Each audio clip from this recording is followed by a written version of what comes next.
Rektor Universitas Indo Global Mandiri sekaligus mantan Ketua DPR RI periode 2009-2014, Dr. Marzuki Ali mengatakan, jika dilihat dari sejarah Mahkamah Konstitusi, berbagai permasalahan telah dilakukan oleh Hakim MK, baik dilakukan oleh ketua maupun anggotanya, mulai dari terjerat kasus korupsi hingga melampaui kewenangan dari tugas.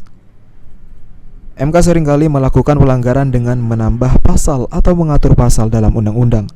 Sementara mengatur dan membuat undang-undang bukan merupakan wewenang MK sebagai lembaga yudikatif yang bertugas menerima dan membatalkan undang-undang. Yang bertugas membuat undang-undang yakni lembaga legislatif bersama lembaga eksekutif.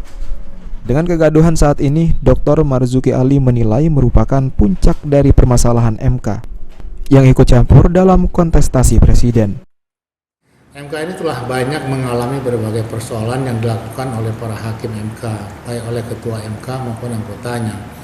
Yang jelas dua orang yang terlibat kasus korupsi gratifikasi. Pertama itu Pak Akil Mukhtar, yang kedua itu satu lagi lupa saya namanya. Dua orang itu melakukan tindakan menerima gratifikasi dalam rangka kepentingan tertentu. Artinya lembaga ini sudah lama bermasalah. Nah, ditambah lagi ada beberapa keputusan juga yang saya lihat keputusan itu melampaui kewenangan daripada MK. MK itu sebenarnya tidak boleh melakukan perbuatan membuat aturan, jadi tidak boleh menambah pasal.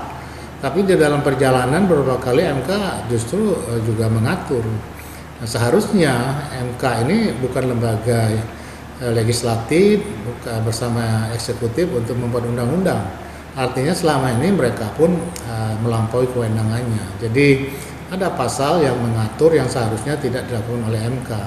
MK itu harusnya membatalkan saja atau menerima gugatan atau judicial review yang dilakukan oleh anggota masyarakat kita.